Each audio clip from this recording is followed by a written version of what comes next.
شيء بارنك اخوان او تابعتم هي باشا كاكا باشا براي برز باشا نا نا نا نا كامي شكل لها وركانم ميديا كارا وقازي في المسجد رجي بركوتو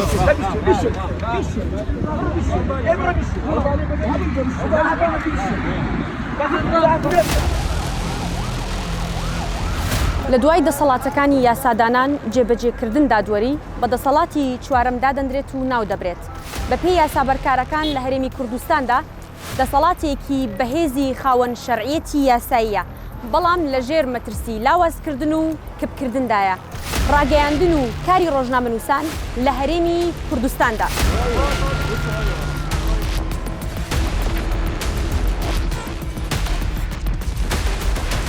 پێشمەرگەیەک لە جەنگ ئەگەر چەکەکەی لێ بسەنن چێ ڕووداوێ بووە ئەی ڕۆژنامەنووس کاتێک کامێراکەی لێسەنن مایکەکەی لێسەنن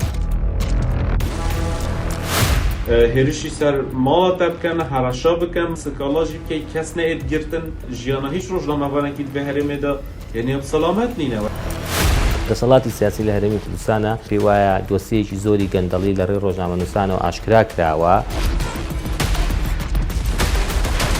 ئەبوایە دەسەڵاتدارانی هەرێمی کوردستان وەک بیلبیلەی چاو ئازادیان بپاراستە. ئەمار و راپۆرتی هەموو ئەو ڕێکخرا و سندیکایانەی داکۆکن لە مافی ڕۆژنامەنووسان پێمان دەڵێن و دەری دەخەن کە ساڵ بە ساڵ کاری میدیا لە هەرێمی کوردستان و مافی ڕۆژنامەنووسان لە مەترسیدایە. لە هەمان کاتدا هەموو سەنتەر و ڕێکخرا و شارەزایانی بوارەکەش باز لەوە دەکەن و پێیان وایە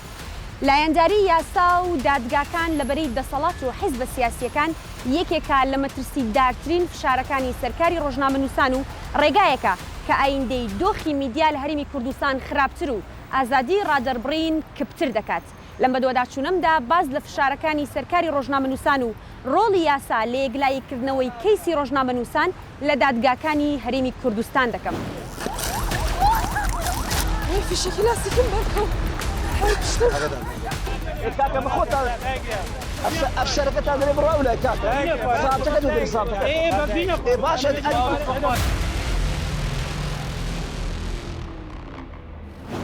ئەمانە بەشێک لەو دیمەنانن کە لە کاتی ڕۆماڵ و ئەرکی میدیایاندا بەشێک لە ڕۆژنامەنووسان لەلایەن هێزە ئەمنیەکان و کەسانی سەر بەدەسەڵات هێرشیان دەکرێتە سەر و ڕێگە لە ئەنجامدان و جێبەجێکردنی ئەرکەکەیان دەگیرێت. دادگاکانی هەرێمی کوردستان کە دەبێت وەک یەکێک لە دەسەڵاتە سەرەکیەکانی وڵات شوێنی سەروەری یاسا و سزادانی تاوانباران بن و ڕۆڵیان هەبێت لە چەسپاندنی دادگەری، بەڵام لە ئێستادا وەک بەشێک لە ڕۆژنامەنووسان و چالاکوانان دەڵێن بەهۆی زاڵبوونی دەسەڵاتی سیاسی بەسەریاندا پەڕن لە کەیسا جۆرا و جۆرەکانی ڕۆژنامەنووسان کە بەشێکی زۆریان دوور لە هەموو ئەو بڕگە و مادانەی لە یاسای ڕۆژنامەگەریدا هاتووە سزا دەدرێن و هەموو ئەو مافانەشیان پێشێل دەکرێت کە لە هەمان یاسادا بۆیان دیاری کراوە. ئایهان یەکێکە لەو ڕۆژنامەنووسانەی کە جگا لە دەرکردنی بڕیاری دەست بەسەرکردن بۆی وەک خۆی دەڵێت هێرش دەکرێتە سەر شوێنی نیشتەجێبوونی و هەوڵی تیرۆرکردنی دەدرێت بێ ئەوەی دەسەڵاتی یاسا لە هەرێم بێتە دەنگ و مافەکانی ژیانی پارێزراو بکات. بێگومان ئەvە مەترسیەکە جددیە لەسەر ئازادیە کارە ڕۆژنامەوانی ji ber ku pitiriya ڕۆژنامەوانە یعنی ئامادەنە هەمی دەما ku berdem dadgeha amade bin ji ber eger li gor yasayên kara rojnamavî mamalat gelbêt kirin. Kewete ev waqeeke yani ev dîfaktu ne bi tenê gotina wan rojnamavana yên ku mamaleka xirab gelda têt kirin belku ev pirseka giştiye we bi vî şêwazî mamalekirinê hetmen dê hemî xelkek zerareke tu dê bacê det. Ev ne bi tenê bi kar înana dadgehê beramber me belku gelek cara هەڕەشە گەفکردن و هەتا داوی جار یعنی هاتنە سەر ماڵ و جihêk و mirov lê akinjiye bi gropên çekdar û bi gropên tirs bîtin yan bo hewla tîrorî bîtin yan her tiştek bît ku beramber rojnamevanên dî jî hatiye kirin pêşiya nihada û heta niha yani bikuşne diyarin yan ew lêdan û gef û herşên heyn dîsan her ew tawanbar diyar nînin. Ev jî bi rastî heqîqeta wê çendeya ku dest helat li pişt evan dosyanan ve dadgehan bikartînîtin eger caran bi fîşekan beramber rojnamevana disekirîn niha bi rêya dadgehê û ew yasayên ew dixwazin beramber rojnamevana dirast. بەشێک لە ڕۆژنامەنووسان باز لە بەلاڕێبردننی کەیسی ڕۆژنامەنووسان لە دادگاکاندا دەکەن و ئاماژە بۆ دەکەن لە چوارچێوەی بەجێگەیاندنی ئەرکەکانیاندا ڕوبەڕووی یاسا دەکرێنەوە و لە کاتی دادگایکردنیشیاندا بە مادە و یاسایەکی جیاواز لە یاسایکاری ڕۆژنامەگەری کەیسەکانیان یەکلایی دەکرێتەوە و سزا دەدرێن. ئەمەش بە یەکێک لەو پێشەلکاریە زەقانە دادەنێن کە لە ئێستادا ڕوبەڕووی کار و مافی ڕۆژنامەنووسان لە هەرێم دەبێتەوە لەلایەن دەسەڵاتدارانەوە. دەسەڵاتی سیاسی لە هەرێمی کوردستان قەناعەتی بەکاری سەحەفی و ئازادی ڕۆژنامەگەری و ئازادی ڕادەربڕین نییە. ئەوەی کە هەیە ئێمە خۆمان ڕاهێناوە لەگەڵ ئەو دۆخەیە. فەرمون سیرکن لە هەموو ڕووداوێکە چەند ڕۆژنامەنووس پێشەلکاری بەرامبەرەکرێ، چەند ڕۆژنامەنووس دەستگیرەکرێ. ساڵی 2022 مانگی 8 ڕۆژی 6 2022 لە سلێمانی لە یەک ڕۆژە 25 ڕۆژنامەنووس دەستگیر کراوە 78 پێشەلکاری بەرامبەر ڕۆژنامەنووسان کراوە. تیمی ڕۆژنامەنووس نییە دەستگیر نەکرابێ و پەلامار نەدرابێ و دەستگیر نەکرابێ یاخود پێشەلکاری بەنامی یاخود لانی کەم کەرەستەکانی لێ نەسەندرابێ. پێشمەرگەیەک لە جەنگ ئەگەر چەکەکەی لێ بسەنن چێ ڕووداوێ ڕوئەدا، یعنی چەند کارەساتێکی ناخۆشە. ئەی ڕۆژنامەنووس کاتێت کامێراکەی لێسەنن مایکەکەی لێسەنن کاتێ دەستگیرەکەن. با بڵین دەسەڵاتی سیاسی هەرێمی کوردستان تا ئەو شوێنە قەناعەتی بە ئازادی ڕادەربڕین و ئازادی ڕۆژنامەگەری هەیە کە زیان بە بەرژەوەندی حیزبی و کارکتەرە شخصیەکانی نەگەین. ئێمە حەزەکەین دادگاکان یەکلاکەرەوە بن لە نێوان ئێمە و لە نێوان دەسەڵات. من زۆرم لە ئاسایە سکاڵا لەسەر ڕۆژنامەنووس تۆمار بکرێ وەکو هەر هاوڵاتیەکی دیکە و بۆ هەمووشیانە چینە بەردەم دادگا. یاسای کاری ڕۆژنامەگەری ئەو کاتێک کە داڕێژرا و خۆشبەختانە من یەکێک بووم لەوانەی کە بەشدار بووم لە داڕشتنەوەی یاسایەکە لەگەڵ کۆمەڵی ڕۆژنامەنووسی ترە پاش ئەوەی درا بە پەرلەمان و خۆشبەختانە ئەتوانین بڵێن یەکێکە لە یاسا باشەکان وێڕای ئەو تێبینیانی لەسەرەتی، بەڵام یەکێکە لە یاسا باشەکان چونکە گرتنی تیانە بۆ ڕۆژنامەنووس. یەکێک لەو قسانەیە ببیکەین بڵێن عیبرەت لە جێبەجێکردنە. عیبرەت لە جێبەجێکردنا بەواتە یاسایەکە باشە، یاسایەکە هەمومان دڵمان پێی خۆشە، بەڵام جێبەجێکردنەکەی خراپ.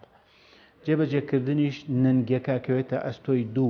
دوو لایەن دوو دەسەڵات. دەسەڵاتی جێبەجێکردن کە خۆیە بینێتەوە لە مامەڵەی پۆلیس ئاسایش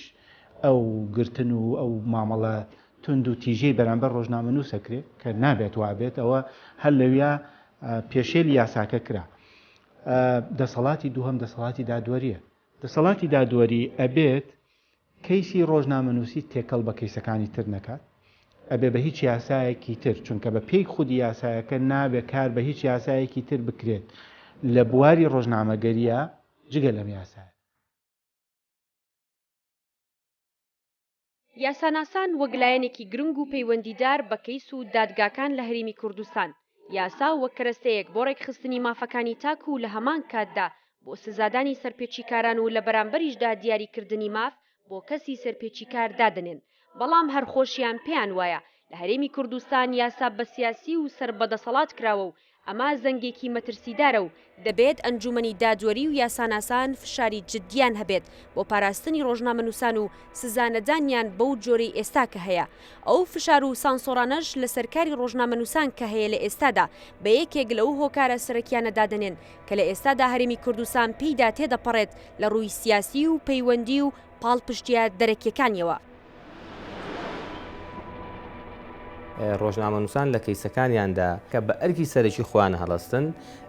دەبینی یاسای ڕۆژنامەگەری زۆر بەو کەم و کوتێشەوە تەهمیش کراوە وەکو پێویست کاری پێ ناکرێ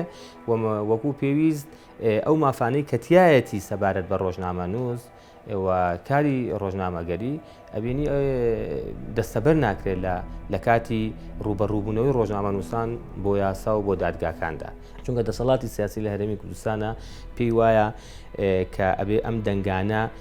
ئەگەر داش نەخرێن دەبێت زۆر نزم کرێنەوە، چونکە فشار کەوتۆتە سەریان، چونکە پێی وایە دۆسیەکی زۆری گەندەڵی لە ڕێی ڕۆژنامەنووسانەوە ئاشکرا کراوە و ڕۆژنامەنووسان دەستیان بردووە بۆ هەندێک کەیسی حەساس و بۆ هەندێک شوێنی حەساس و بۆ هەندێک بەرپرسی حەساس کە ئەوان بە هێڵی سووری ئەزانن لە کاتێکە ئەرکی خۆیان جێبەجێ کردو ڕۆژنامەنووسان ئەرکی ڕاستەقینەی ئەوان بریتێ لەوەی کە چاودێر بن بەسەر کارەکانەوە و بۆ ڕای گشتی ئاشکرا بکەن ئەو فشارە زۆرەی کە بەڕاستی کە ئێستا لە هەرێمی کوردستانە لەسەر دادگاکان هەیە لەلاەن دەسەڵاتی سیاسیەوە کە ئەوە نابێت بیشارینەوە حەقیقەتێکە کە بەڕاستی کە زۆرێک لە دادوەرەکانیش بە تایبەتی دادوەرە ویژدان زیندوەکان دادوەرە ئەوانەی کە حەزیان لە ئەوەیە یاسا سەروەر بێ عەدالەت بێ دەسەڵاتی دادوەری سەربەخۆ بێ ئەرکی بە ئەرکی خۆی وەکو پێویست هەستێ ئەو ئەرکەی بۆ دیارکە ئەوانە ئەو دادوەرە بە ڕێزانەش ناڕەزان بەرامبەر ئەو دۆخە بەڵام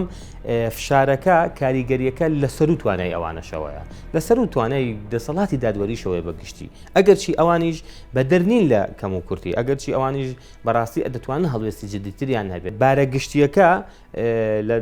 لە ناو دەسەڵاتی دادوەریشە ئەوەیە کە تا ڕادەیەک وای لێ هاتوو ملکەج بووە ملکەج پێشکراوە بۆ